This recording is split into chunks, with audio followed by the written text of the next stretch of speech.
Welcome to Voltamin. Today, I'm going to show you how this three-phase motor control circuit works using our simulation tool, where I can turn each switch on and off so you can see the system in action. On the left, we have our 400-volt supply.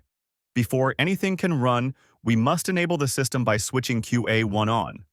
When I turn QA1 on, the three phases become energized, but the motor stays off because the contactor hasn't been activated yet.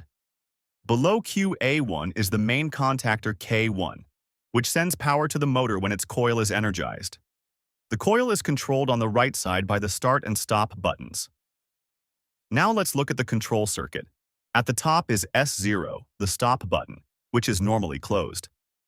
If it's pressed, it immediately de-energizes K1 and turns the motor off. Watch what happens when I press S1, our start button. The circuit closes, the K1 coil energizes, the contactor pulls in, and the motor immediately starts. You'll also see a small auxiliary contact on K1 close. This latches the circuit so the motor keeps running even after I release S1. To stop the motor, we use S0, the stop button. When I press S0, the circuit opens, K1 de-energizes, the contactor drops out, and the motor turns off. So with the simulation you can clearly see QA1 on, system powered. Press S1, motor starts, and latches press S0.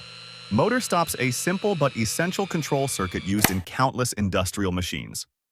Thanks for watching, and don't forget to subscribe to Voltamin for more practical electrical demos.